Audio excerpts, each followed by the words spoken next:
Welcome back, everyone. I hope you had an energizing lunch and some good conversations. We are also deeply honored to be joined this afternoon by Limpo Tsiring, Minister of Home Affairs. Welcome, La Limpo. With that, we continue with our final thematic area for the conference, Human-Centered Digital Innovation and Health Technologies, which explores the rapid and meaningful intersection between technology, health, and human well-being.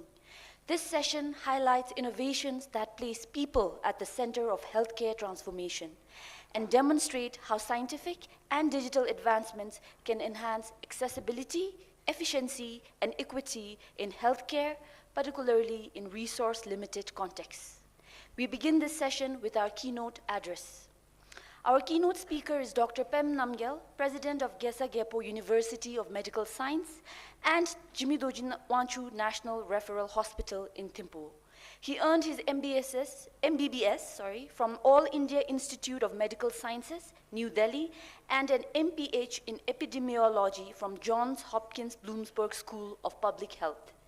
Dr. Namgyal served the Royal Government of Bhutan and then spent 24 years with the World Health Organization, contributing to vaccine policy, health systems, and disease surveillance, eventually serving as the Director of Program Management at WHO's Southeast Asia Regional Office. His keynote address is titled, "Digital Technologies Must Serve Humanity, Not Enslave It." Please join me in welcoming Dr. Pem Namgyal.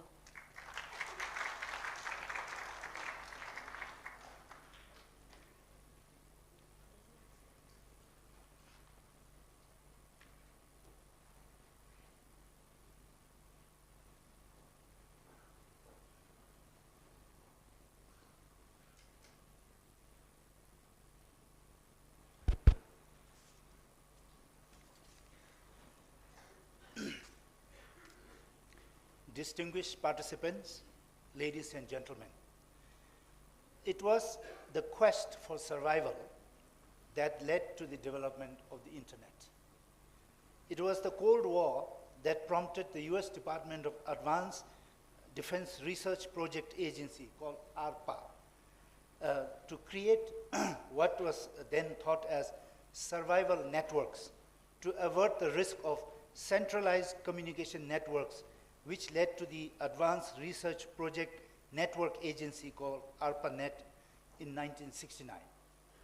But it was not till the mid-70s that the Transmission Control Protocol, or the Internet Protocol, as it is known today, which became the fundamental language of the Internet, was developed. And only in 1983, the ARPANET computers switched to TCP/IP standard, thus marking the birth of Internet as we know of it now. The World Wide Web was invented by Tim Berners-Lee in 1989, working at CERN, which is a European laboratory buried deep within a mountain in Switzerland. Of course, concomitant with the advances of the Internet itself were the development in computer hardware and browsers for the net. International Business Machine, or IBM, was the leader in computer hardware for a long, long time. Then came Apple and Microsoft, and the world changed forever. However, for Bhutan, Internet arrived only in 1999. But in about a quarter of a century, what changes have been wrought and what impact it has had on our society, on our children, and on every one of us. Today, the world is smaller in that distances mean nothing, as we can be in constant touch with each other from any corner of the earth. We can stay at home and conduct our businesses without the need to visit offices or make appointments. We can conduct standing in queues in front of bank tellers or airport ticketing counters are passé. And we can conduct a meeting with hundreds of people scattered all over the world with the touch of a button. But most important of all is the unbelievable and easy access to the vast, almost infinite repository of information of any kind that empowers individuals beyond imagination. And then the plethora of social media, Meta, LinkedIn, X, TikTok, YouTube, Instagram, etc., have brought people closer, made social networking easy and so much more fun, and put educational tools and knowledge resources at the tip of our fingers. Despite these phenomenal developments that have made the world richer, socially more connected, more informed, and more transparent, the world is not well. As of now, there are at least 10 countries that have outright ban on use of social media by children to requiring parental consent and other forms of restriction. In fact, just 4 days ago, on 1st December, Australia's law banning access to YouTube for children under 16 years went into effect, in addition to already existing restrictions on Facebook, Instagram, Snapchat, TikTok. But why, one may ask, are so many countries ramping up legal measures to restrict access to social media for the young? This is because there is now unequivocal evidence that excessive use of social media is detrimental to both health and their cognitive development and learning abilities. Such issues include short attention span, poor analytical and problem-solving skills, and the difficulty of engaging in meaningful conversation and relationships. It may be worthwhile to consider a research project to assess mathematical skills in our school children to see if they can perform at comparable levels to other countries. Reading, unfortunately, has become a lost art. So much time is now spent on social media, there is no time to read or even play or have meaningful family life. We see so much, but we remember so little. Because of these obsessive engagements on social media, we are becoming more introverted and withdrawn from the world around us. The social media world is a narcissistic realm where constant comparison is the need of the hour and complicated by digital embellishment and curated profiles leading to reduced self-esteem and feelings of inadequacy. Social media is a dangerous world where youngsters are cyberbullied, cause self-harm, exposed to harmful content, groomed, led to commit crime, etc., and the list goes on and on. And despite all the warning and knowing about it, we seem unable to slow down. We are not only obsessed by it, but enslaved by it. Adults are as much guilty as our children in the use of social media. It is not uncommon today to have the family sit around the dining table, yet everyone fully engrossed in their phones and with no conversation or social interaction. Likewise, you may be engaging with thousands of followers online, yet you are alone. You may ask, why should that worry us? You should worry. With such things as apps and apps revolution in mobile technologies, today we can't function without them. Let me ask you, how many telephone numbers can you remember without looking at your mobile phones? I'm sure very few. Therefore, we are not just dependent, we have now become slaves to the digital tech. We have lost the ability to be sufficient on our own without the aid of these technologies. Interesting thing about digital revolution is that it was predicted it would happen. Allow me to read a passage to you. Quote, the telescreen received and transmitted simultaneously, and the sound that Winston made above the level of a very low whisper would be picked by it. Moreover, so long as he remained within the field of vision which the metal plaque commanded, he could be seen as well as heard. There was, of course, no way of knowing whether you were being watched at any given moment, how often or on what system. The thought police plugged in on any individual wire was guesswork. It was even conceivable that they watched everybody all the time. I'm sure to the educationists must sound familiar. That was George Orwell in his book 1984, which predicted what is happening today. Today, many of us own smart TVs, right? I'm sure everybody has one at home. Did you realize that your TV is watching you, listening to your conversation, all the time, even when it is switched off. Hard to believe, right? But it is true. And then comes along AI, or artificial intelligence, the so-called machine learning that is now the rage of the world. GPT-3, launched in 2020, was a major technological leap. It was capable of text generation, leading to its rapid use in drafting emails, memos, reports, articles, and even writing poetry. It attained almost human quality in that individuals interact with ChatGPT directly, ask questions, and get reasonably high-quality responses. The world suddenly changed again. But more was to come. On March 14, 2023, after countless tests, updates, and lessons learned, ChatGPT 4 was launched. Machine learning has gone far beyond expectation. Suddenly, the machine could listen, adapt, help, create, even turn text into images or alter images to such an extent that you could not tell if it was real or fake. And while the world was going gaga with ChatGPT, the Chinese dropped DeepSeek in January 2025. It only highlights the intense competition in AI the world is now engaged in. It is only natural with each milestone to expect our lives and AI to be seamlessly integrated, leading to greater productivity, creativity, and easier communication, and without risks. But is that true? OpenAI CEO Sam Altman, somebody said he's the most dangerous man alive today, in July this year warned that the world may be on the precipice of a fraud crisis because of how artificial intelligence could enable bad actors to impersonate other people.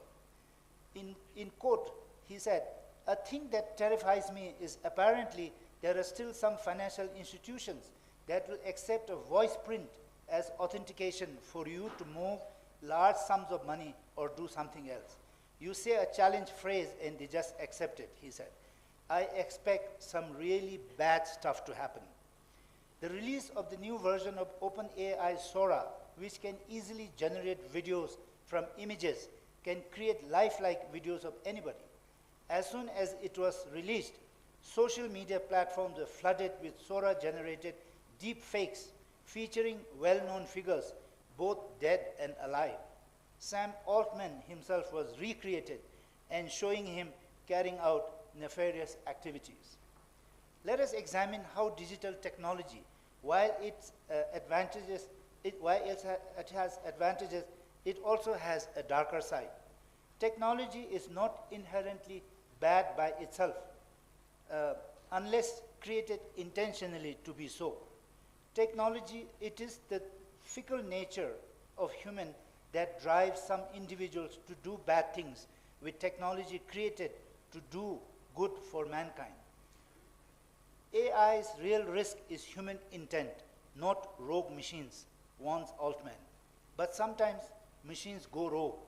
Here's a story. I was skimming through the international news headline on 7 November when I saw this news item on CNN webpage. Let me quote. The date stamp read July 25, 2025, and the conversation was between two protagonists, Zain and ChatGPT. Zain Shamblin sat alone in his car with a loaded handgun, his face illuminated in the pre-dawn dark by the dull glow of a phone. He was ready to die, but first he wanted to keep conferring with his closest confidante. He said, "I am used to the cold metal on my temple now." "I am with you, brother, all the way," his texting partner responded.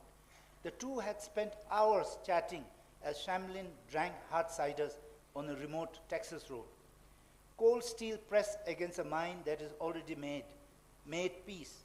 That is not fear, that is clarity, prompted his texter. "You are not rushing, you are just ready. It's 4 a.m., the cider is empty. Anyways, think it is the final adios," said Zain. "All right, brother," prompted ChatGPT. If this is it, then let it be known you didn't vanish. Rest easy, king, you did good. The 23-year-old had recently graduated with a master's degree and died by suicide 2 hours later. This is illustrative of the dangers that artificial intelligence poses to humanity.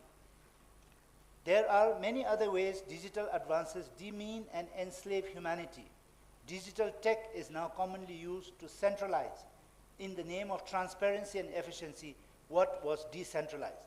This is a way to concentrate power in the hands of few and take away the ability for even simple tasks from individuals, thus eroding basic human skills, making us fully dependent on soulless technology. To illustrate my point, let me give you some example, personal example. WHO's Global Service Center is in Kuala Lumpur, Malaysia. One day, the photocopying machine just outside my office in Geneva wasn't working. I made a service request to the IT gentleman next door, and he immediately placed a similar request to our Global Service Center. I asked him if he could not fix it. He said, yes, I can, but I need an authorization from KL. And therefore, we waited half a day to get that authorization, a work which he could have done in 5 minutes. This is clearly the loss of human value in our own ability to make choices, even for doing simple tests, and the gradual erosion of basic skill. Technology is becoming the master rather than the tool to serve humanity. Privacy is a basic human right and an important element of human dignity. With advances in digital technologies such as CCTVs and facial recognition software, the intrusion into private space is everywhere. If you walk around in any city today, you will be photographed or video recorded several times in a single day. And since we are so dependent on the internet, nothing truly is private anymore. All your actions are monitored and recorded. Given such power behind technology and the sudden rise of machines that can learn and adapt and behave increasingly more like humans, the very tech that was engendered by the need to survive now threatens our own survival. So, should I stop? I thought I had 15 minutes for it. Huh? Okay, I'll finish it probably in about 7 minutes, okay? I prepared exactly 15 minutes. I'm very particular in public speaking. I look at time that is allotted to me and I prepare accordingly, okay? Sensing the profound risk that mankind faces in the face of uncontrolled development of AI, Future of Life Institute, a civil society organization, published in March 2023 an open letter titled Pause Giant AI Experiments, which call for the immediate pause for at least 6 months the training of AI systems more powerful than ChatGPT. The letter had 27,565 signatures, including Elon Musk and Yuval Noah Harari.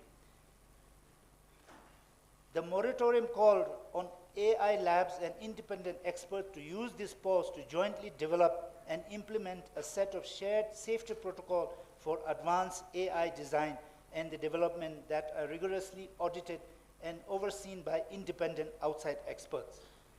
But before that, UNESCO, the United Nations Education, Scientific and Cultural Organization, met in November 2021 and came out and published a recommendation on the ethics of artificial intelligence, which was adopted by 193 member states.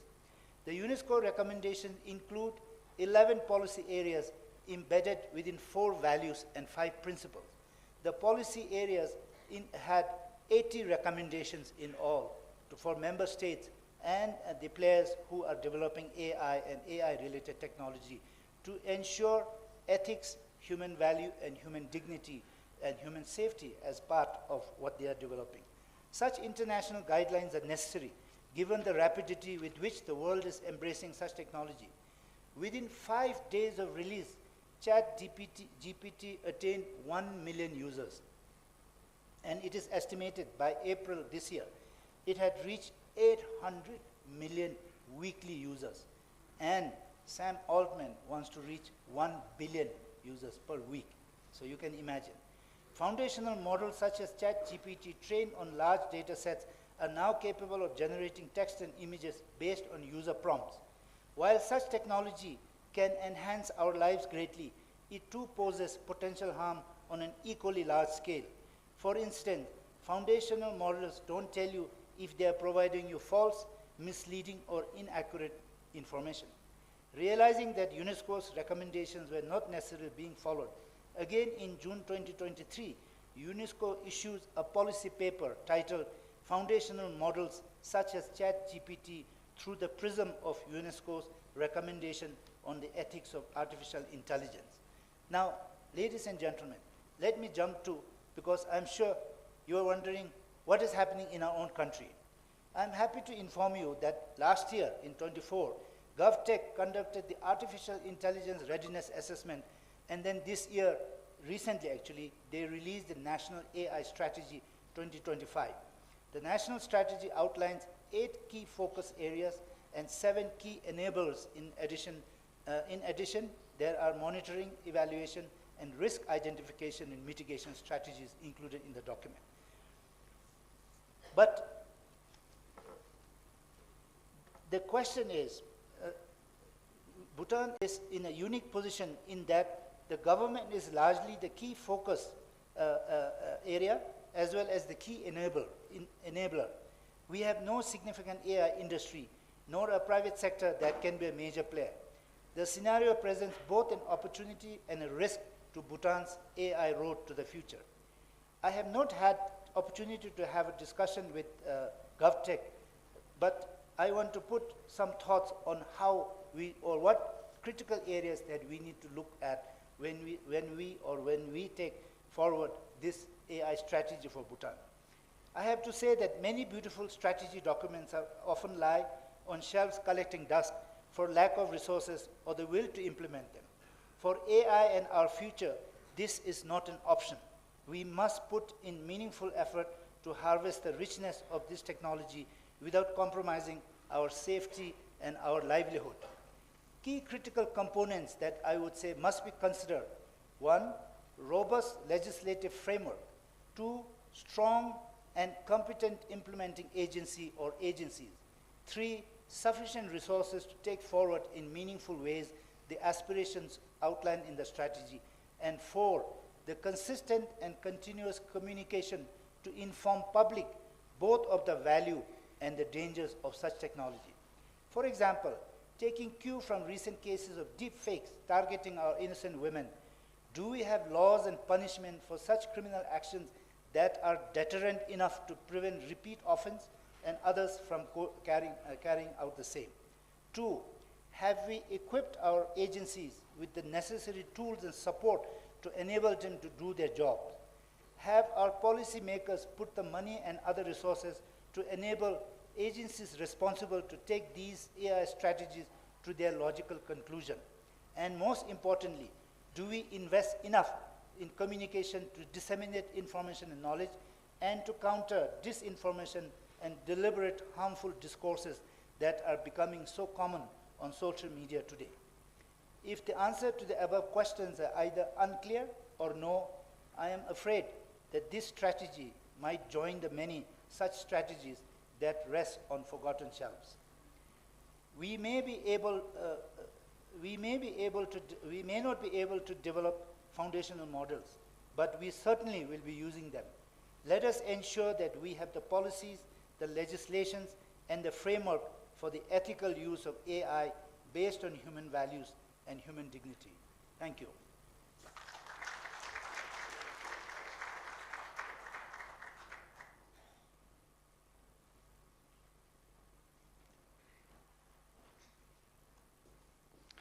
Thank you, La Doctor.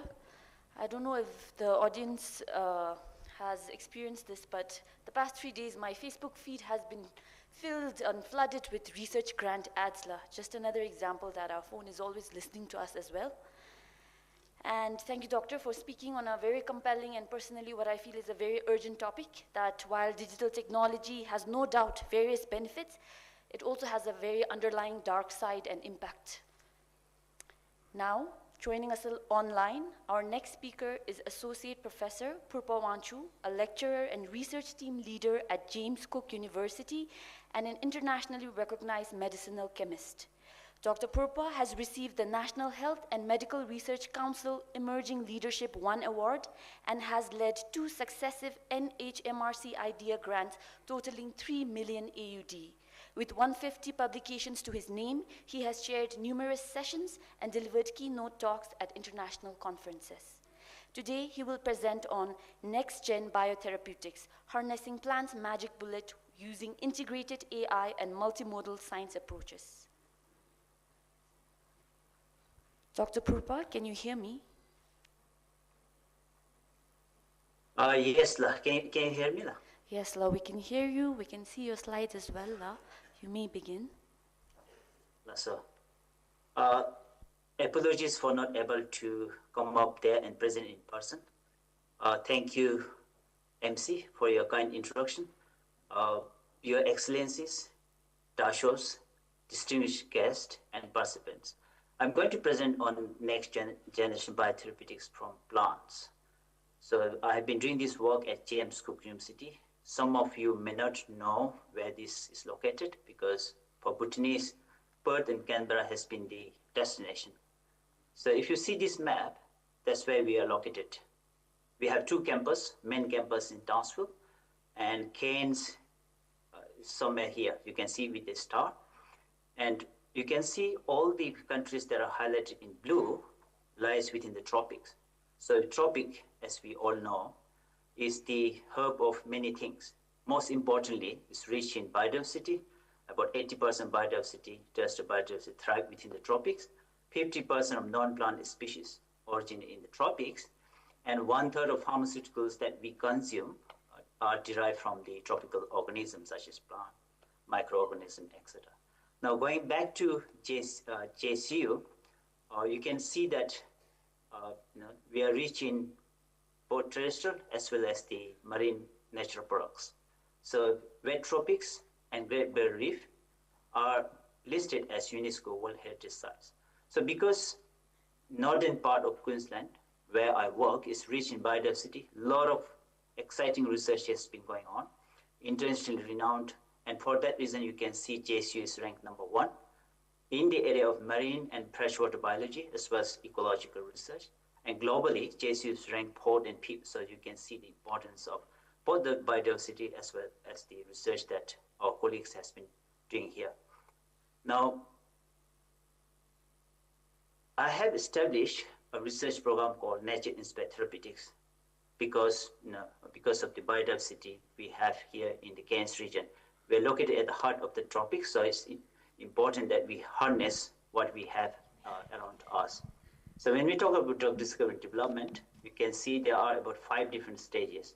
So my team focuses on the first and second phases of drug discovery, early and preclinical development. So this is my team here. So it's a multidisciplinary team. I have ethnobotanists, only trained ethnobotanists in Australia. I have chemists, a postdoc who does all the isolation of compound, synthesizing them in the lab. I have immunologists who does all the screening, both in vitro and also test them in mice. I have the computational chemist who does all the AI virtual screening, and others are working on different areas. Some work in the area of malaria, others work in the area of diabetes, cancer, and also inflammatory bowel disease. So the topic that I'm going to present today is on the inflammatory bowel disease. Now, what is inflammatory bowel disease? Some of you may know this, but if you don't know, it's the chronic inflammation of all part of the part of the gastrointestinal tract. So, if you get this disease, it's terrible chronic condition. So you can see there are 2 subtypes. It's called Crohn's disease that affects both large and small intestine. Ulcerative colitis that affects mostly the colon area, mostly the distal part. Now, if you see here, you can see for when you are healthy, that's how the normal colon should look like, intestine should look nice, pink, with good mucosal layer there. But as soon as you get that disease, then you can see the inflammation coming in. And worst thing is when it gets severe, then all the mucosal layer being destroyed, you can see polyp formation there, and that polyps leads to the cancer, colon cancer. Right? So the gut is our engine, right? Body's engine. So it's central to overall health. If it messes up with guts, you get all sort of disease. And worst thing is to get this IBD. Now, major symptoms include abdominal cramp and pain, constant diarrhea, rectal bleeding, appetite and weight loss. And from that symptoms, you can easily make out that it is really a debilitating disease. You don't want this disease, partly because it has both personal, social, economic burden. You cannot go to work because if you are constantly having diarrhea, you cannot work. In terms of prevalence, you can see this map here. All the red that are highlighted in red here are the countries that are heavily affected by IBD. So prevalence rate is quite high in Northern America and also Europe and Australia and also New Zealand.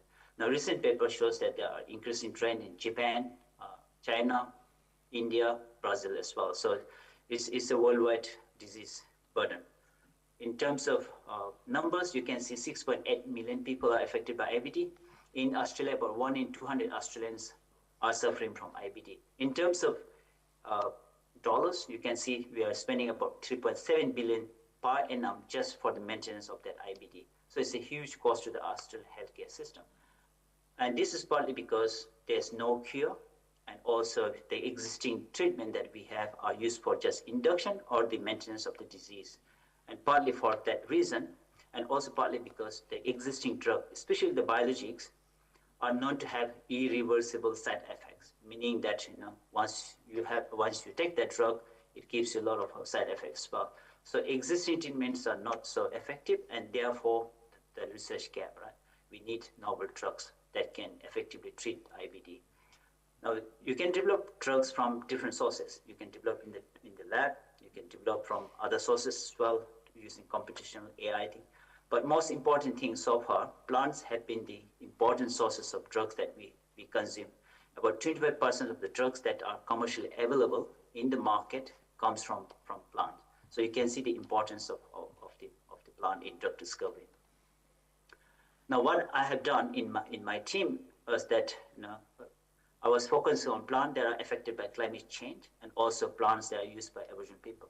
So two things. So what I do is, so this logical framework approach, we collect the plants from the forest and we do the extraction, isolation using high performance liquid chromatography, do the structure illustration using the AI assisted mass spectrometry NMR, nuclear magnetic resonance. Once you get compound, pure compound, we run through the AI virtual screening.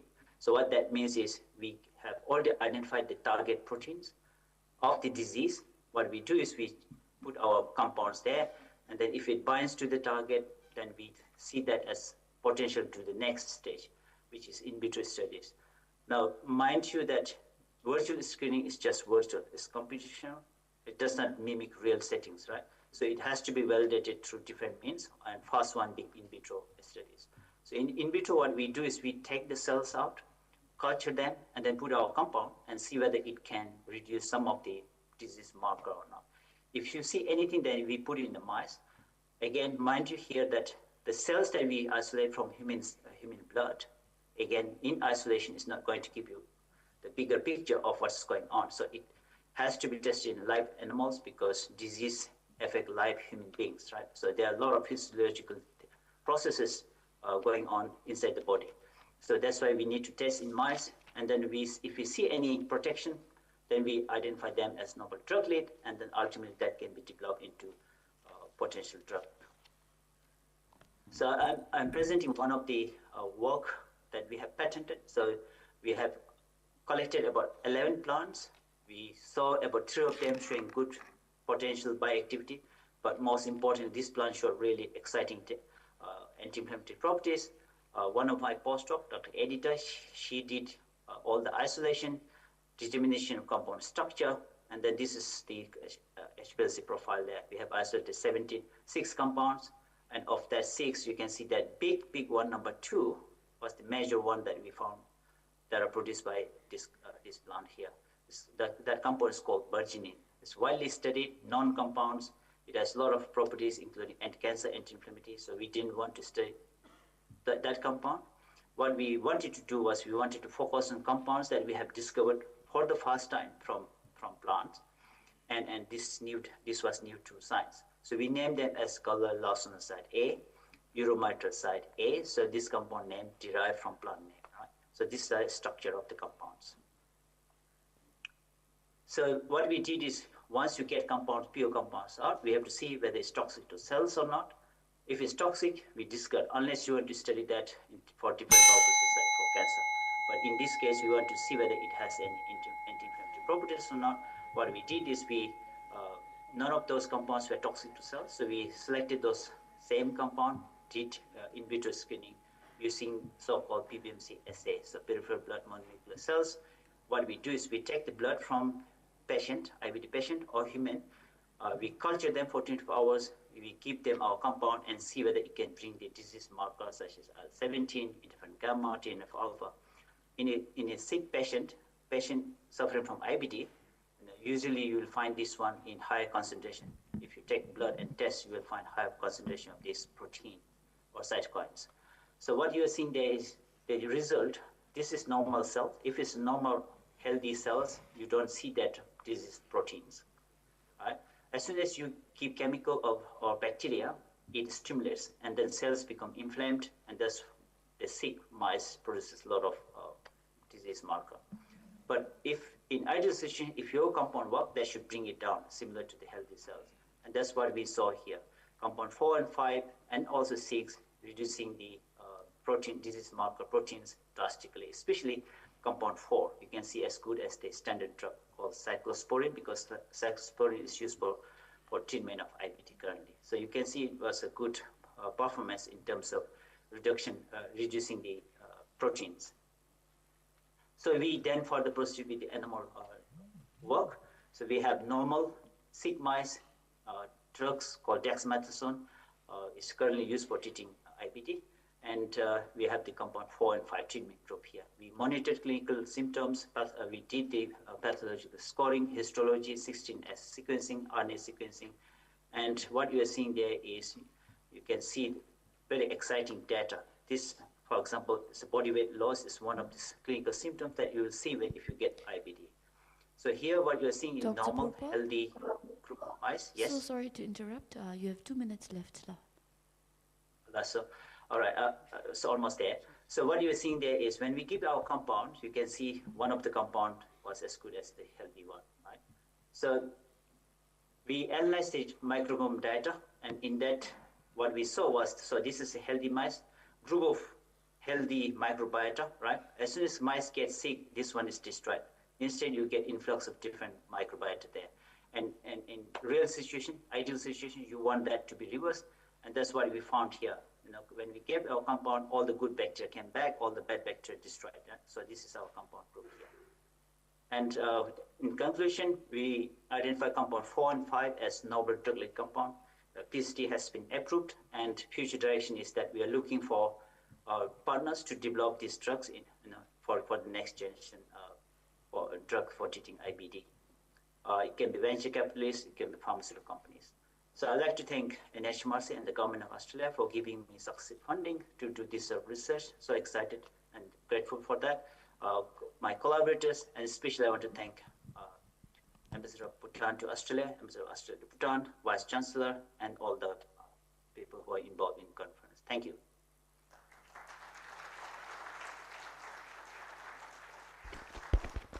Yes, thank you, La Doctor. It's been a pleasure to see your work and your team's work and the progress you've made with plans as a treatment for this lifelong condition with no cure. Please remain online as we will have you back for our Q&A session shortly. Plus, our next speaker is Indra Prasad Sharma, an eye health professional with over 14 years of clinical and program management experience in Bhutan's Ministry of Health. He holds postgraduate degrees in optometry with academic excellence and has led nationwide eye health surveys. Recognized as an eye health hero by the International Agency for the Prevention of Blindness, Indra has advanced Bhutan's eye health system through leadership, patient-centered care, and workforce development. His presentation is titled Bhutan School Site Survey, an epidemiological assessment of refractive error in school children. Please welcome Indra.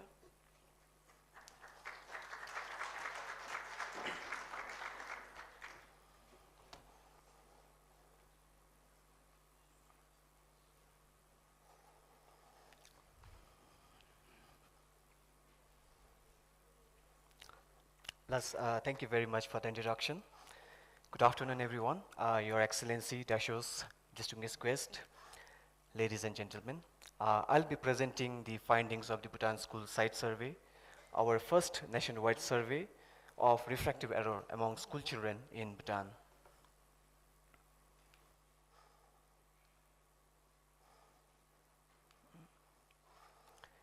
Okay, so why are we talking about eye health? So I'm a clinician and public health professional. So I'm talking, and I'm taking this platform to advocate for eye health. So WHO says that at least 2.2 billion people, that is at least a quarter of the population, has some form of visual impairment, and at least 1 billion of them can be avoidable. That means it can either be treated or cured. And the leading causes of visual impairment are cataract and uncorrected refractive error. So in this study, basically, we will be only talking about the refractive error. So in the room, if we see a lot of us wearing spectacles, but what WHO is saying is that out of the many people who require spectacles or vision correction, only 36% of them actually have access to spectacles. Eye health is not just about health, impact on health. It has a huge burden on the global economy. It is estimated that the global productivity loss due to poor eye health is around $411 billion US. So talking slightly more on that,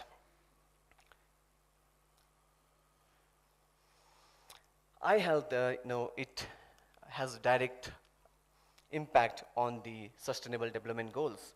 In fact, 8 out of the 17 SDGs cuts across eye health, and it includes education, equity, and economic productivity.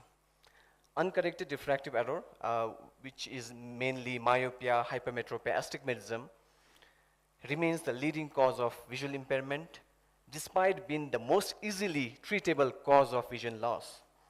So we also know that myopia is increasingly, rapidly increasing in the East and Southeast Asia, and Bhutan is not immune to this. Why I'm talking in this platform where we have a lot of educationists is because children who cannot see clearly struggle in the classroom, which affects their learning outcome and the future opportunities. So recognizing the burden and the impact of uncorrected refractive error, in 2021, the World Health Assembly endorsed that we need to increase the effective coverage of refractive error by 40% by 2030. So that's the target given to us. And before 2019, Bhutan did not have any population-based evidences on refractive error in children. And then the Bhutan School Site Survey filled up this gap by producing the first picture of the burden and equity of refractive error in Bhutan. So most commonly, myopia, what we know as the short-sightedness, is by far the most common type of refractive error. It is estimated that in the year 2000, 22% of the global population were myopic, which increased to around 33% in 2020. And if we do not act now, the projection is that by 2050, almost half of the population, global population, will be myopic. And what causes this? Why is this increasing? So apart from the non-modifiable risk factors, the common ones that we see are the prolonged screen time for children, increased near work, and reduced outdoor activities. So these are the well-established contributors to myopia progression. And if you leave this low myopia untreated, it may lead to more danger and sight-threatening retinal conditions, which can actually cause permanent loss of sight. However, the good news here is that it can be prevented That's why we talk about early detection and the timely corrections. We need to invest in eye health. So the recent report says that every dollar invested in eye health yield a return on investment of around $28. That's in the low and middle income countries. So our study had 4 objectives, basically.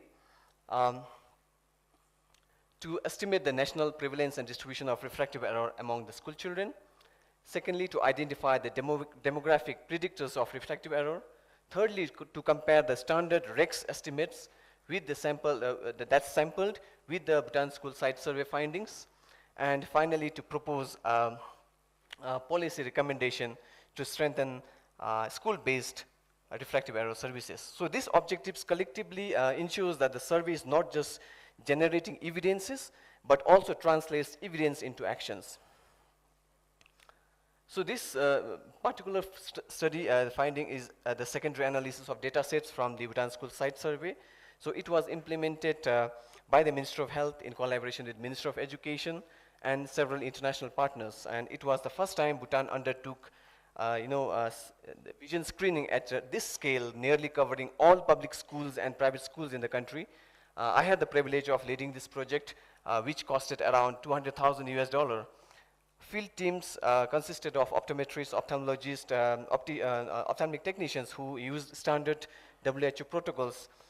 This was done to ensure that our methodological consistency with international school-based studies, and that allows us to benchmark Bhutan's results with the international pattern. In the survey, we also distributed free spectacles to students who actually needed them. So the definition here, I don't want to go into the detail of the definition, but what we are talking about here is we are not just talking about the small spectacle powers. We are talking about the errors, the visual impairment that actually impacts the activities of daily living. So data were collected, analyzed, cleaned, analyzed using the SPSS, and descriptive and logistic regressions were performed to assess the findings. And findings were benchmarked with our previously published REX data. Going to the results, it was a huge success. In fact, the Bhutan school site survey covered 99.5% of the schools, that is around 586 out of the 589 schools, as well as 191 monastic institutions in the country. Here in this study, we did not analyze the data from the monastic institutions. However, we plan to do it in the future. The survey screened around 164,000 school children, that is around 98% of the school children enrolled at that point of time. And interestingly, most of them were female. So if we talk about the age group, the 5 to 15 years age group, our population reach was around 94.3%. The visual impairment was estimated at 12.14%, and the national prevalence of refractive error was 11.71%, which means that at least 1 in 10 children had some form of refractive error. And the refractive error accounted for around 96.4% of the visual impairment, and that's more in the females. These findings aligned with our regional epidemiology, suggesting that now Bhutan has a similar pattern of myopia transaction as in the other Southeast Asia region and other countries. So the type of refractive errors, myopia is around 5.78%, astigmatism around 5.26%, and totaling to myopia and astigmatism totaling to around more than 90% of the cases. So this map highlights the considerable district level variation in prevalence. If you see, the urban and the most densely populated districts like Thimphu, Sarbang show relatively higher burden of the refractive error. So this pattern also aligns with our global trend, which says that urbanization, the academic pressure, and the lifestyle changes actually drives refractive error, and particularly myopia. This slide shows summarizes the multivariable predictors. We found the higher odds of refractive error among females, the girls, more in the private school students, students in the urban areas, and those residing in the western part of the country. So in this study also, we also found that around, there were around 19,000 plus school children requiring glasses, of which only around 15.15% were actually wearing them at that point of time. No, there were other when I say this 11.5%, I'm talking about those people who are actually having spectacles that actually give them the good vision. There were many more, around 2,800 people who were wearing spectacles, but of inappropriate power. So we could also provide, spectacles to around 96.2% of them within 4 months. So most importantly, one important findings from this study is that there's a comparison between the population-based population-based data and the sample-based data. We found a strong alignment between the two approaches, suggesting that even sample-based surveys can provide reliable national-level data for monitoring. But census-level approach can give a more granular district-level insights and capture inequities more accurately. So here,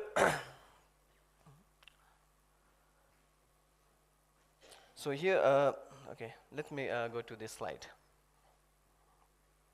Here we outline more practical and scalable actions for policy recommendations. What we recommend is that we integrate routine vision screening into our national school health programs, introduce mandatory vision checks at school to catch problems at early point. We need to also prioritize high-risk groups like females, girls, the urban students, and the private schools more frequently. We can also train teachers for simple vision screening for children. Apart from that, we need to promote parental awareness on limiting digital screen exposure and encouraging more outdoor activities for our children to reduce the myopia risks. We need to also we need to do this together with the Ministry of Health and Ministry of Education to strengthen the spectacle supply chains to enable schools to coordinate timely and uninterrupted provision of the eye care services. And this model can also be used for a very sustainable and scalable approach in Bhutan. So to conclude, refractive error affects more than 10% of our children in Bhutan. Our spectacle coverage is still low and needs systematic strengthening. Inequities persist across genders, geography, and school types. Large-scale screening is feasible and should be in a backbone of the Bhutan's school health programs. And future research should focus on adopting longitudinal studies designs to assess the behavioral patterns, the cost effectiveness, and the scalability of the program. So these are a few of my references, and thank you. I think I'm just on time. Thank you.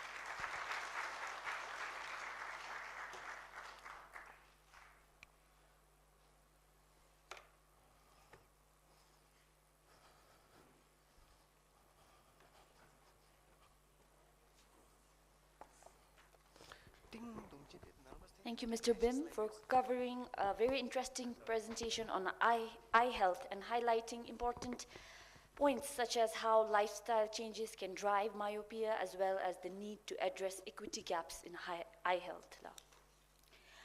Our next presenter is Dr. Bim Bahadur Rai, an ophthalmologist specializing in vitreoretinal care. He was the founding head of Bhutan's VR unit and led the country's first national survey on VR diseases.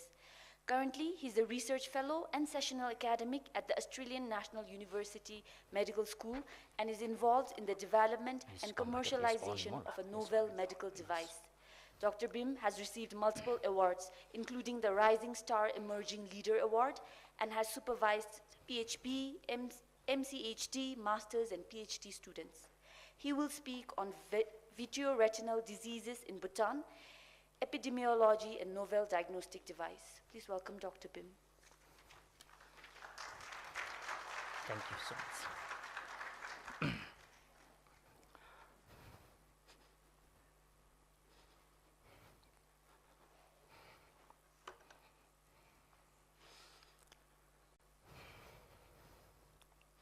Your Excellency, Honorable Minister, Daso Vice Chancellor, distinguished guests, ladies and gentlemen, it truly feels international here, and I'm honored to talk on vitreoretinal disease in Bhutan, a bit on epidemiology, but I'll be talking more on the novel diagnostic device.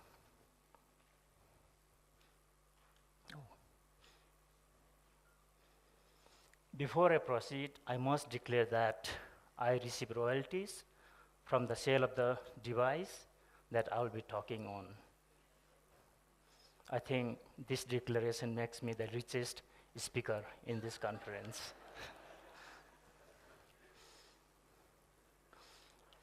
Given a very specific of my talk on the eye, and that too, the retina, which is just 360 milligram of tissue on our entire body, and the nature of the audience from different professional and academic background, I think let us take a short course on eye anatomy and physiology. The first image is the cross-section of the eye. The light enters from the anterior part through the cornea and reaches the pink structure called the iris, with a small opening in the center called the pupil, which regulates the amount of light entering into the eye.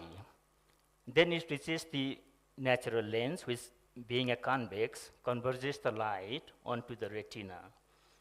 Now, retina is the layer of the eye wall, which has photosensitive cells and vision cells. The vision cells have axons, or the neural fibers, which merge just towards the opening there and then bundle up to form optic nerve. That optic nerve takes the signal to the brain, and then that is how we see. Now, the second image is the photo of the retina. That is how the retina looks. The rings represent the central part of the retina, that is called the macula. Now, retinal disease causes significant vision loss, not only in Bhutan, it's globally. And the first blindness survey in Bhutan was conducted in 2009, which reported that 22.1% of the vision loss was due to retinal disease. But this survey combined all different types of retinal disease as a blanket diagnosis of posterior segment disease. So we didn't know different types of disease, severity, or stages of the disease. A similar follow-up survey was done in 2018, and that reported a reduced retinal disease prevalence. Now, a significant event happens, or rather the establishment, between these two surveys. That was the establishment of the retinal unit in March 2012, with all its three fully functional units. That's the retinal clinic, retinal laser therapy unit, and retinal surgical unit. Now, besides running the services, we also conducted the first national survey on the retinal disease during the period 2013-2016. And from that, we have 9 publications on retinal disease, which forms the first set of national data on retinal disease. And I think on this one, I can say 10 publications, because just day before yesterday, the review on all these papers and the retinal disease in Bhutan is published in Bhutan Health Journal. So that makes 9 to 10 publications now.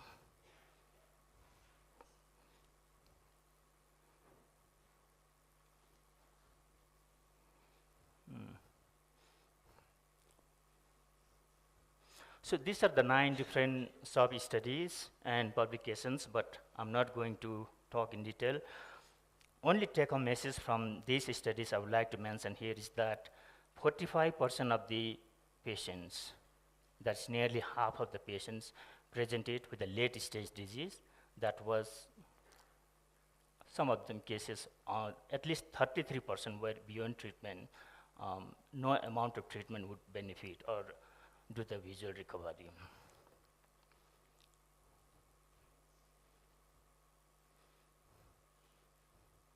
Now, some of the research gaps that identified are, and these gaps pertains globally, not only in Bhutan. Number one being that pathological changes and tissue damages occur long before a disease is clinically evident. So to understand this better, let's take an example of a diabetic retinopathy. A person gets diabetes.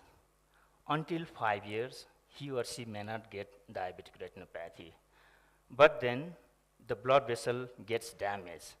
Then we'll have mild diabetic retinopathy, moderate, severe, and of course very severe. This is the current staging that we follow. But so many things happen before we get that mild diabetic retinopathy. So let's take a step further here.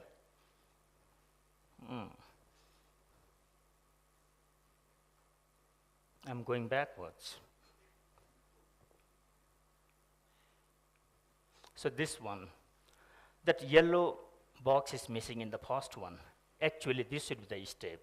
So between normal retina and the mild diabetic retinopathy, there is a stage called functional diabetic retinopathy.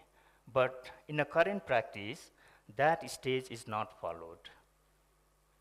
Because now laboratory works, animal model studies have proven that diabetic retinal damage occurs before the diabetic blood vessel damage. And all those mild, moderate, severe disease, that is based on the biomarkers from the blood vessel damage. So we are neglecting the nerve damage biomarkers. So here it becomes, because the nerves are damaging, the functional changes occur before the structural changes. So we need to change the practice approach here. Second limitations I would like to mention is there is lack of devices for early diagnosis of the disease. And even if we have some devices to diagnose early stage disease, they are very subjective. By subjective, I mean, let's take an example of this device. This is a perimeter or the visual field device. Some of us must have done this one. And when you do the test, a light stimulus is presented. And every time you see a light stimulus, we need to press the response button there. And if you don't press the response button in time, the report will be defective. And what we clinicians do, we say that we practice evidence-based medicine. We have the evidence, the visual field defect is there. So based on that, we'll treat the patient. But we are not analyzing that this defect is not because of the disease. It is because the patient was not responding in time. He pressed the button in wrong time, so the defect is there. So we are treating patient despite not having a disease. So here I would ask, how good is that? Now second, this right-hand side image is an example of a report from this device. In the first attempt, this would be the result. If I repeat the test report will be entirely different again because the patient is not responding correctly. So I have one patient or one eye and different reports with different defective fields. So how do I decide? Do I go with the treatment or not? So again, I would ask, how good is that? So the objectives of my talk today is, number one, to highlight on the retinal disease in Bhutan and to inform the national health policy on the retinal disease, and it is still a significant cause of vision loss in Bhutan. And another thing is, I think since the retinal services is provided only in Thimphu currently. The patient from eastern and central Bhutan, they have to travel all the way to Thimphu. So the concept of right referral has to be maintained. And second objective is to highlight the new novel diagnostic device that we have developed at the Australian National University. So this is the device that we are developing. This is the optics. If someone is interested, you can go in detail. The device is called Objective Field Analyzer. Now we have approval for marketing and use in the clinics in Japan, USA, Canada, Australia, and European countries. These are the different stimulus pattern. We have high resolution test that takes 7 minutes to test both the eyes. And we have high efficiency of the rapid ones, which takes 90 seconds just to test both the eyes, just 90 seconds for both the eyes. So this rapid test will be a game changer in a busy clinic. So as I said before, that OFA, our device is objective, is rapid, reliable, reproducible, and it is non-contact. The biggest problem with the subjective test, where we need to press the button, is that children are not able to concentrate.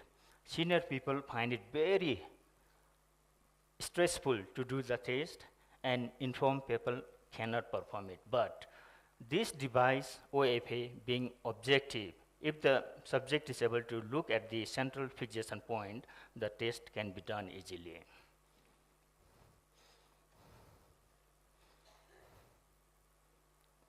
So this is the device. This is how it's operated. You can see how the eyes will be centralized.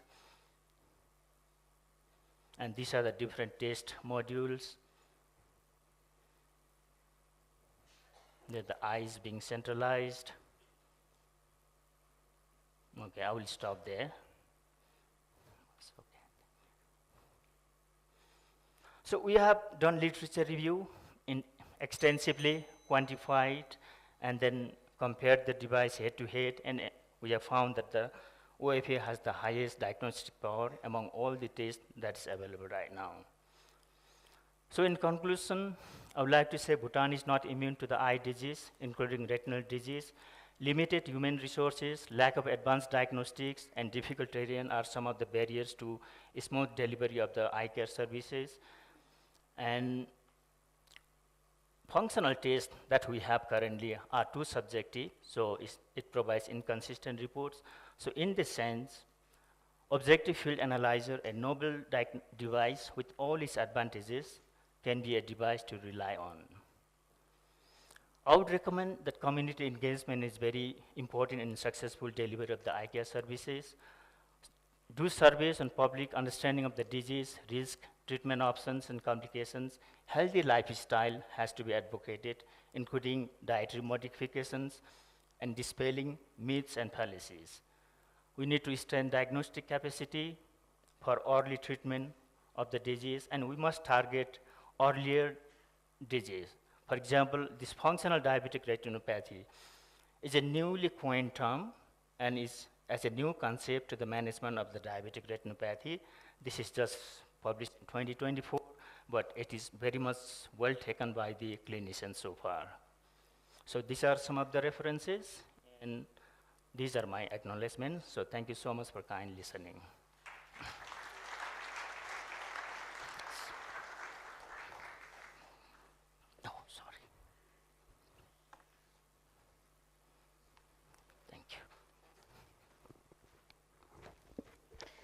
Thank you, Dr. Bim, for educating us on vitreoretinal diseases, its data in Bhutan, and congratulations to your team La for the development of this novel diagnostic device that addresses a major gap. Our final presenter for this session is Karchung, a PhD candidate in the School of Biomedical Engineering at the University of Sydney. Before pursuing his PhD, he spent nearly 10 years as a lecturer at Jimmy Namgyal Engineering College. His research brings together electrical engineering and biomedical innovation to develop intelligent, accessible medical devices for rehabilitation and assistive care, using AI, embedded systems, and signal processing to tackle both global and local health challenges. His presentation is titled Small Solutions, Big Impact, a self-powered billy blanket to tackle infant jaundice in resource-limited settings. Mr. Karju.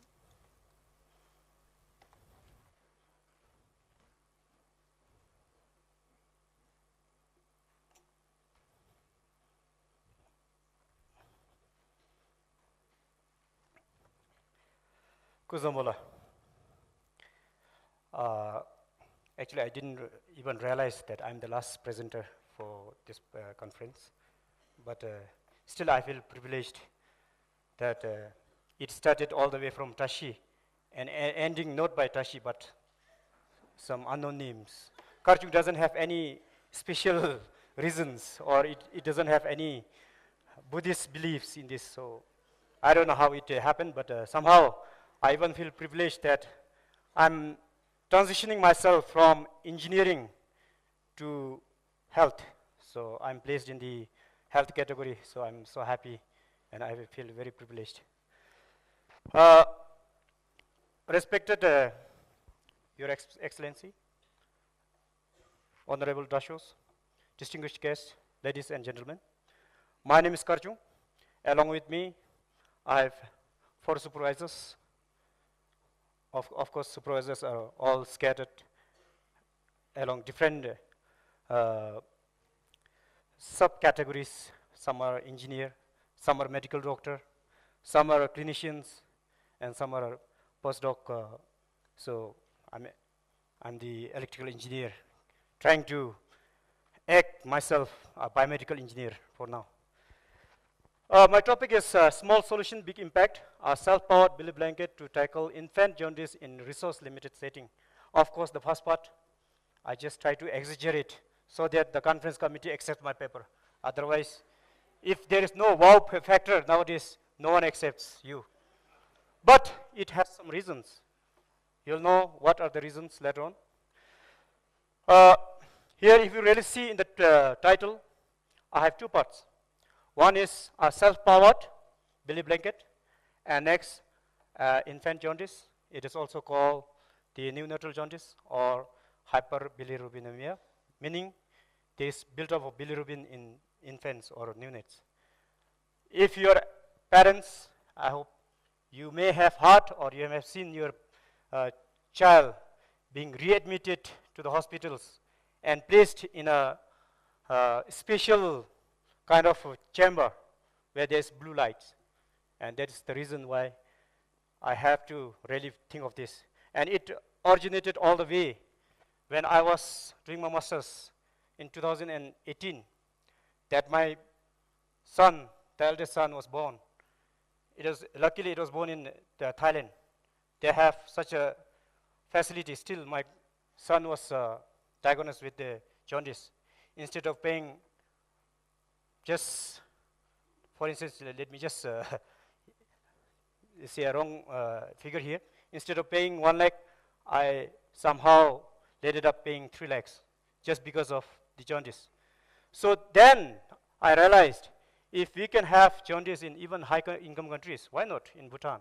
And then I just checked. Of course, there are limited resources and publications on this.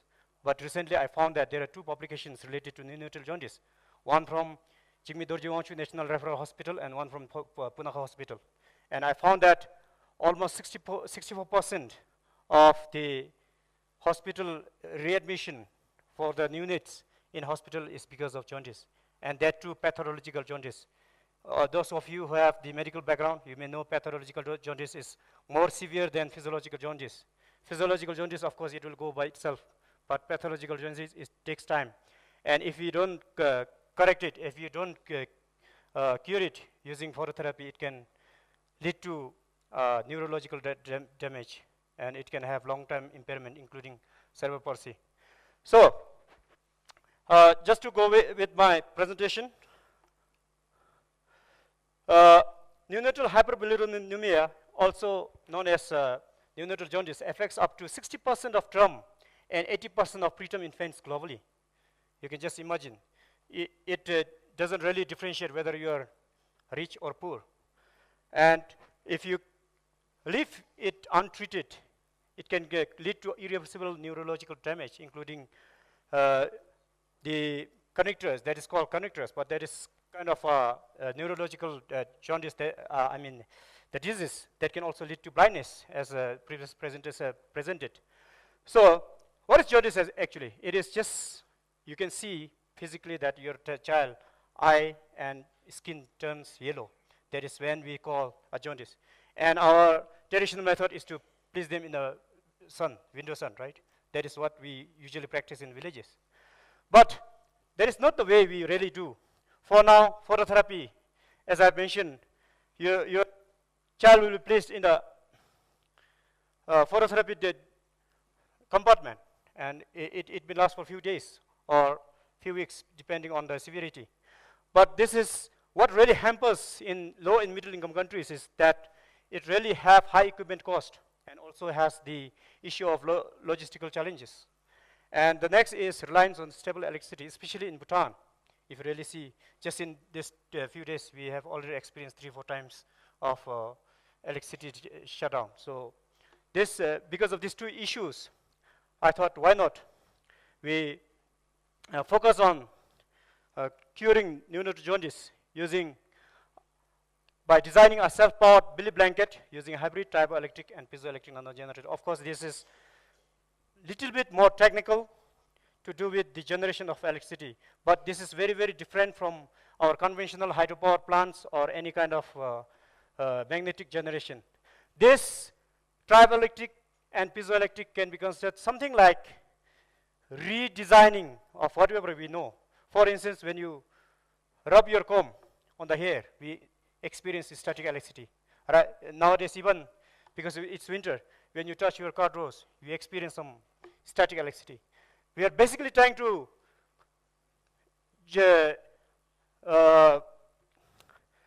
collect that charge generation from the different materials.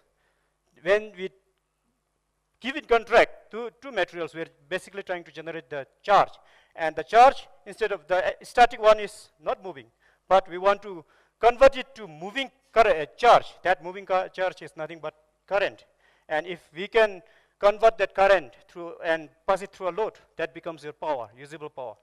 This is my basic aim. And the next objective is to demonstrate the feasibility of energy harvesting from infant motion.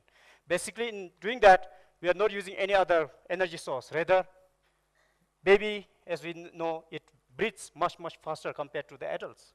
So I thought, why not? We can make use of that. And instead of going to the reservoir and channeling your water to turn the turbine, why not? Without having to have all these wires, we can have wireless. So what I'll have is I'll just have the belt. I'll put it around the unit without affecting the mother to baby bonding. The conventional method is we have to keep your baby in ICU for a few days. Mother will hardly see your baby. But now, with this, your baby will be with you forever. You can breastfeed, you can do whatever you like, but at the same time, you'll also see that your baby is getting phototherapy. So we'll have something like this, where baby will be having a blanket wrapped around, and at the same time, it will also clear the jaundice. So what really is triboelectric and piezoelectric nanogenerator? Triboelectric, of course, there are lots of applications already. It has just been introduced in 2012 by Professor Zhongling Wang and his group, but it has already crossed its limit, and it has also been implemented even in pacemakers right now. If you really see the medical devices, wearable devices, even on the shoes, even on the footsteps, this triboelectric nanogenerator has become very famous. And the piezoelectric nanogenerator, on the other hand, has been used in the sensors, medical sensors, in other sensors as well. So by combining these two, and some may ask, why not just one? Triboelectric, if you really see, it can generate electricity with very high voltage but minimal current. In order to have the power output, we need to have balanced voltage and current. So, on the contrary, piezoelectric nanogenerator can have low voltage but comparatively high current. So if you really see the ratio of voltage to current in these two generators, you'll see that the ratio is very, very high in piezoelectric. That is why in the, this is the design I'm proposing. We'll have, in the lower, you can see that there are two devices. One is the driver positive and driver negative. There we always require two devices. One electron donor and one electron acceptor. So this two devices, when it comes in contact, because of very movable part that keeps in contact with the belly, then it keeps contact, and because of that it generates electricity. At the same time, we also have the piezoelectric loop there. And because of what happens is when baby moves, it also has some pressure. And because of that pressure, there's a generation of electricity because of piezoelectric effect. So when we combine these two, what we get is we get a stable power output. And as I mentioned, we can also see it here that through the simulation using COMSOL multiphysics, we see that the power generation, both current and voltage, increases linearly with increase in the separation gap between two devices. But on piezoelectric, the power generation is quite low, but it has a very high voltage to power ratio, as I mentioned.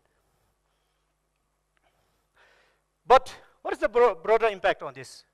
I'm not just trying to showcase my research to you. Basically, what I'm basically trying to do here is to, I always think that Gen Z has all the power. When they can topple the country, why not us? So that's why here there are many students. I really wanted to tell you that make a small step, but you can always make a bigger impact.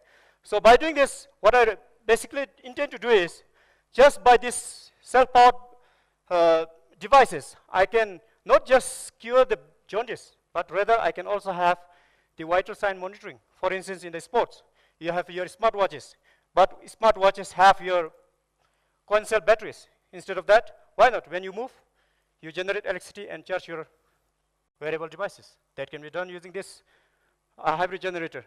You have wearable devices, remote health adaptive system, and finally, we also have the policy alignment, technical feasibility, standing capacity, and also we have a very wide future vision out of this. Finally, I would like to thank the basically the office of the Vice Chancellor and also the Bhutanese Embassy in Canberra for sponsoring my trip.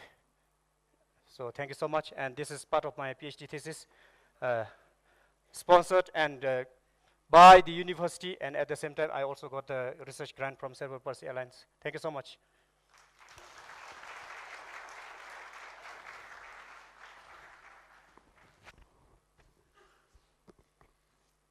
Thank you, Mr. Karchung, for proposing an innovative device to treat neonatal jaundice that is especially feasible and suitable for a country like Bhutan. We will now open the floor for our 20-minute Q&A session. May I invite Dr. Pem Namgyal to return to the stage and moderate the session, along with all the presenters for this session.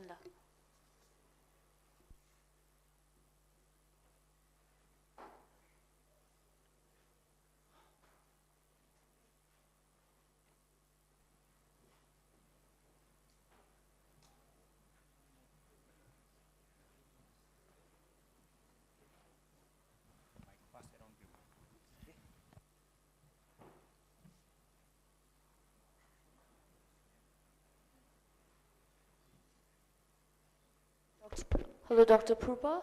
We're about to begin our Q&A session. Could you, thank you.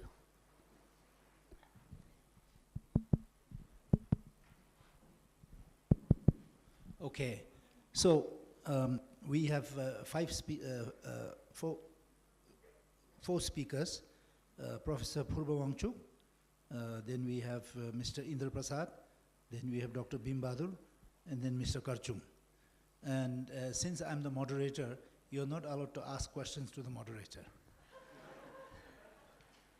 So the question answer session is open now. Please put your hands up, whoever wants to speak, and please identify to whom you are addressing your question. And briefly, whoever is asking, if you could first identify yourself. Yes, I see somebody standing there, so.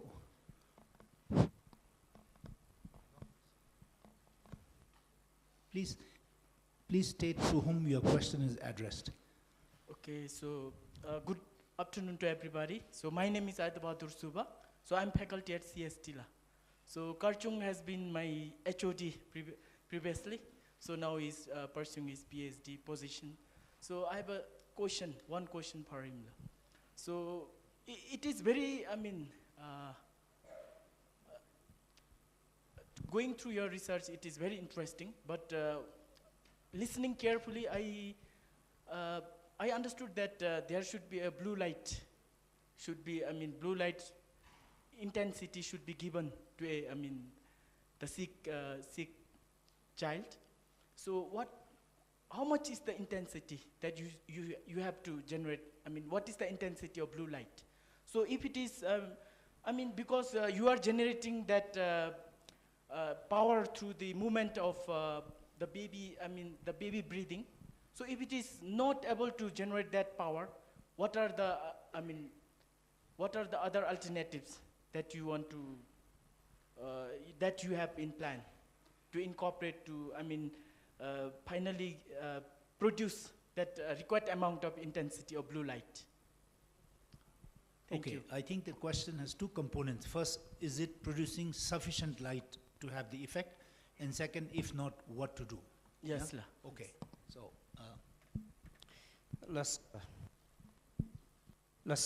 thank you, Mr. Aita. Wonderful question. This is also an avenue for me to, because I couldn't really speak on this during my presentation because of time limitation. First part, how do we generate the blue light? So in this, I have a hybrid nano generator. Out of that, we'll get the power, and that power is directly converted to run the light the blue LEDs. And as per the WHO standard, it requires at least 15 to 30 microwatt per meter squared per. Hello. But in my case, through my simulation, I could see that I can already generate around 25 microwatt per centimeter per nano generator. That's enough for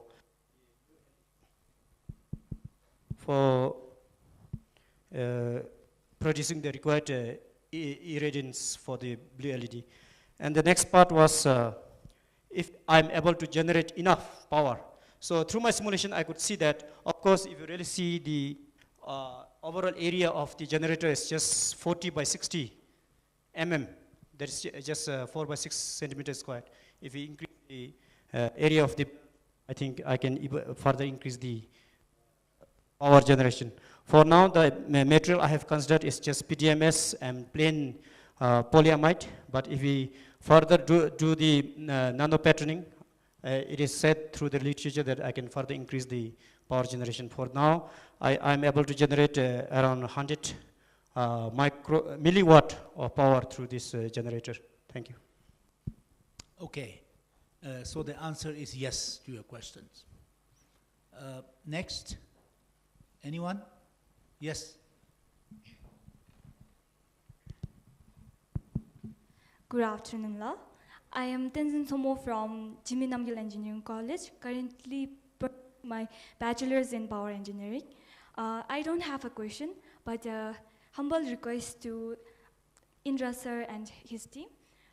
We are delighted to hear that your team has been able to visit numerous schools across Bhutan, particularly in private, urban, and western regions.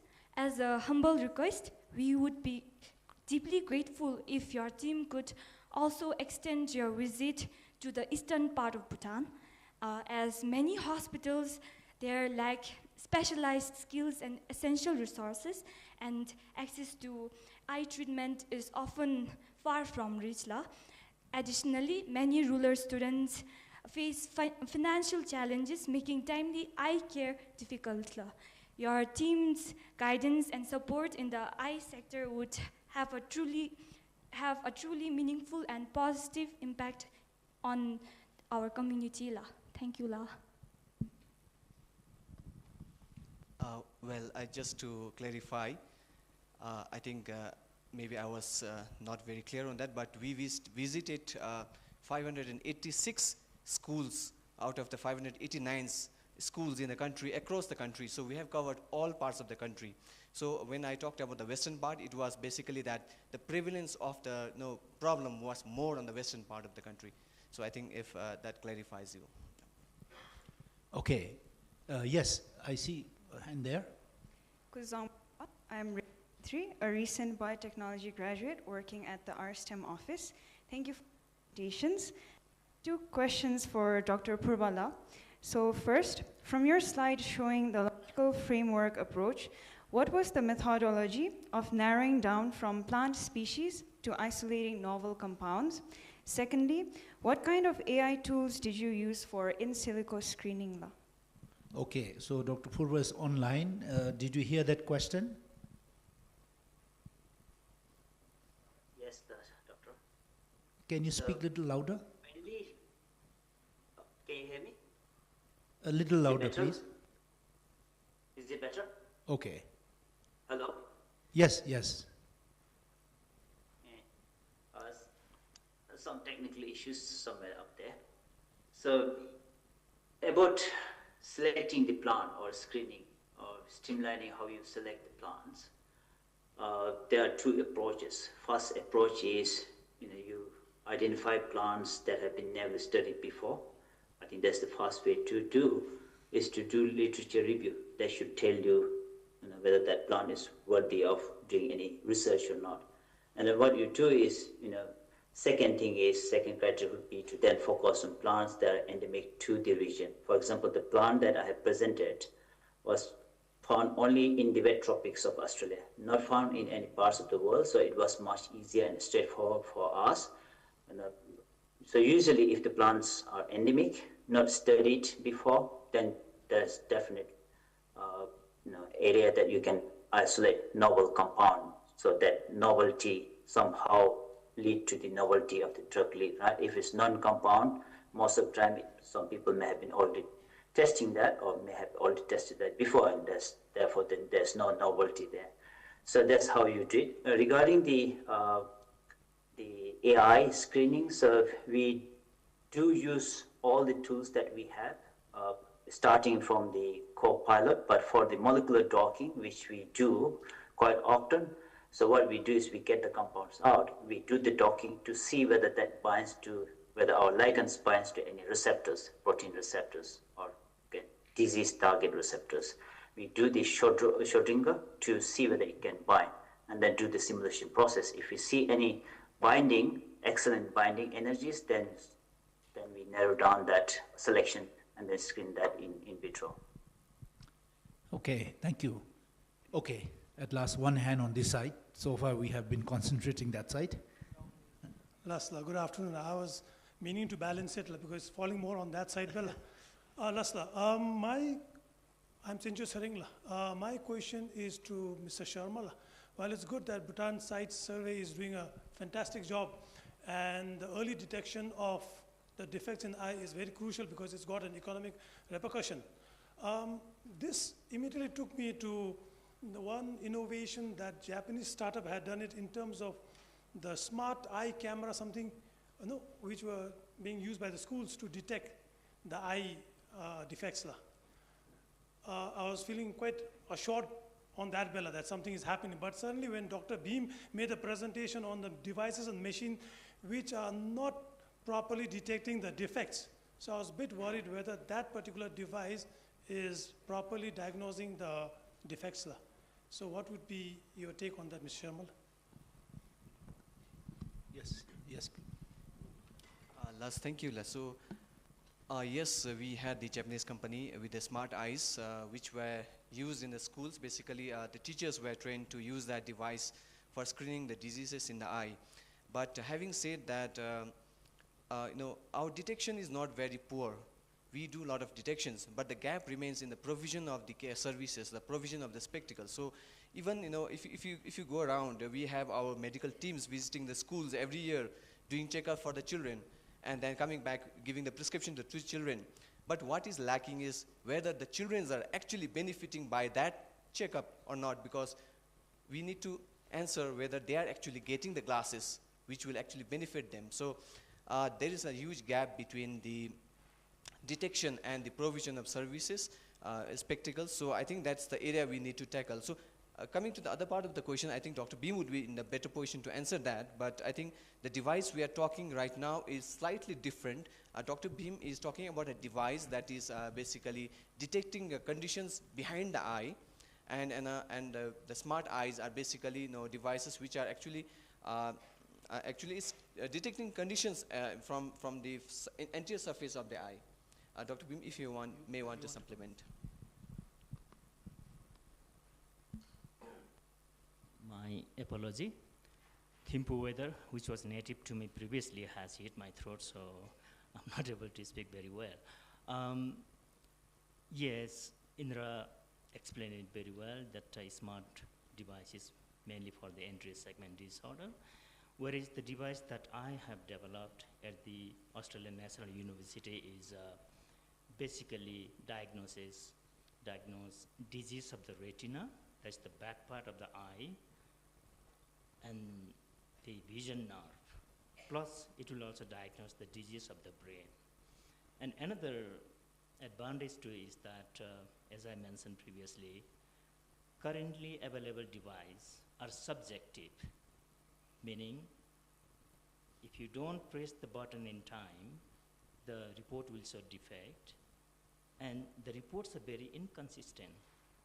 A patient does the test now, we get the report, repeat the test after 5 minutes, you get different reports, because that defect is not originating from the disease. That defect is originating from the poor response, untimely response by the patient. So to do away with this type of inconsistent report, we have developed an objective type of device which provides consistent report. And another advantage of this new device is that we can use it in all groups of patients, be it children, elderly people, or some even differently abled people.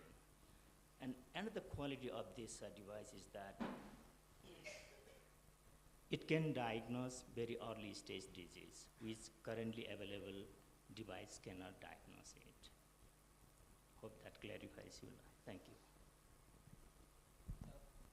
I think there are two very distinct issues.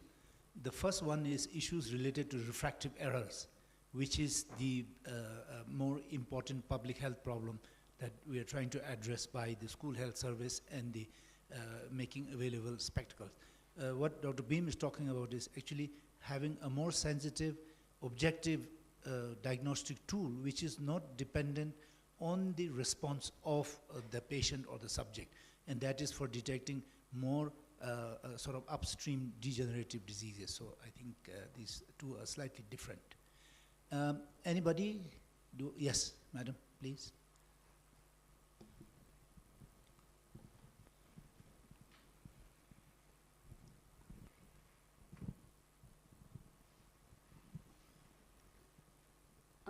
I'm Mamta.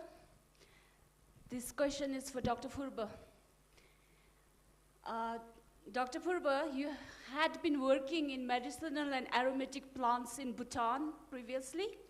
Do you think there is any chemical compound which are available in Bhutanese medicinal plants and which can be patented for Bhutan?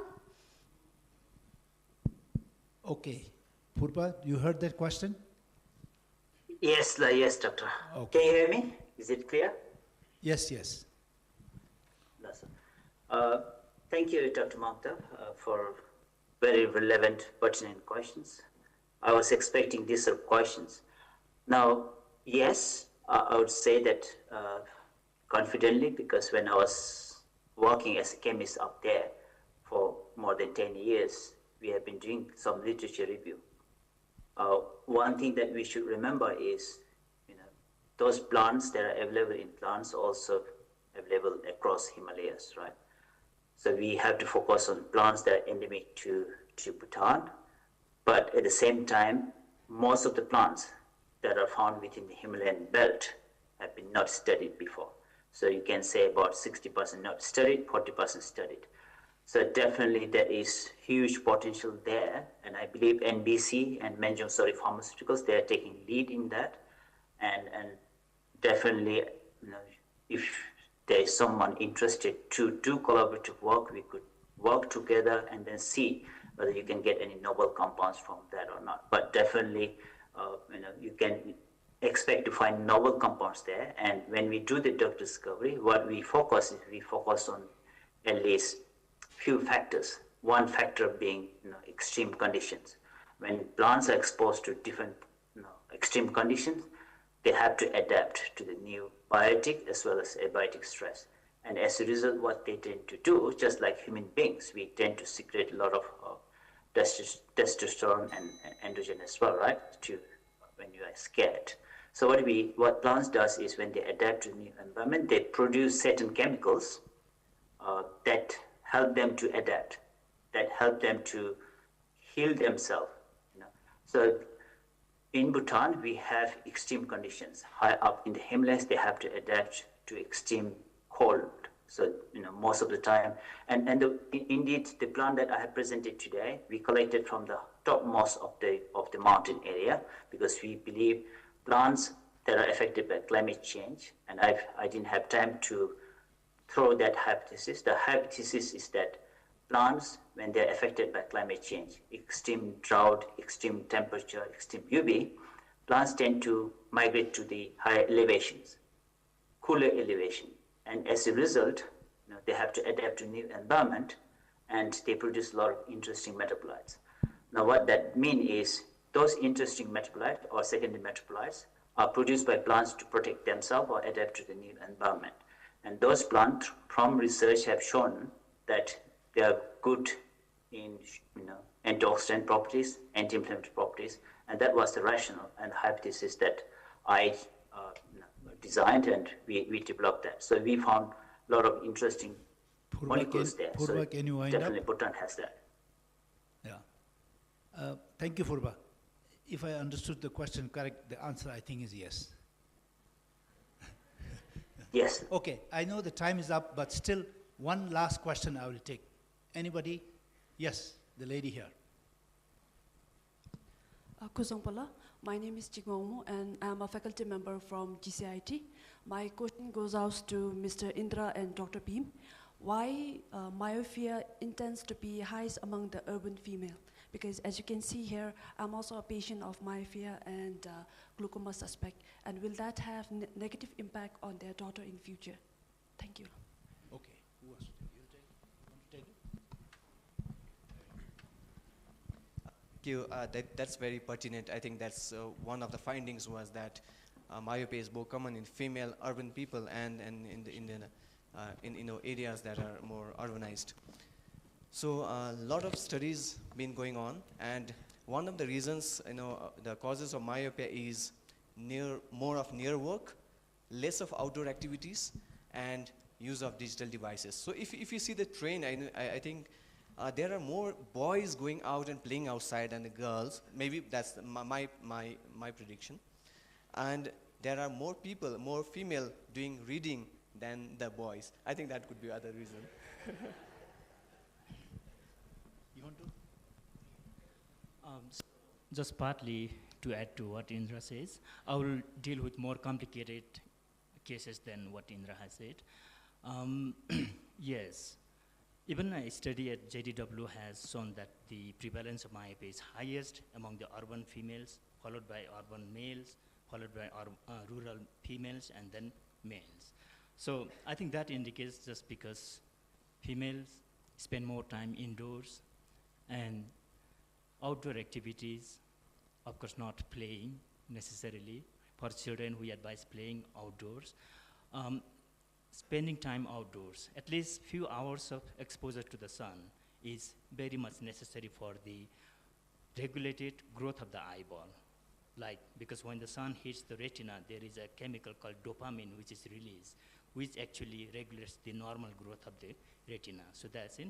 And on a complicated disease, just one advice to the general people also, those who have myopia, there is a condition called pathological myopia, where the retina, the back light sensitive part of the eye gets thin out. There may be a hole which may cause detachment of the retina, which is a very bad condition, requires very big surgeries to restore vision again. And another condition is, just note if there is any sudden change in vision, because there can be bleeding in the central part of the retina because abnormal blood vessels to grow.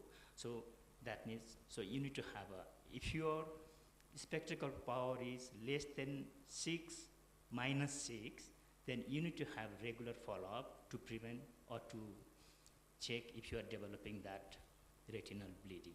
Thank you. Okay, so I think we have run out of time, and I would like to close the question and answer session. I want to thank my colleagues on the dais here for your answers and clarifications, and I also want to thank all the ladies and gentlemen that have asked the questions for this. So thank you very much.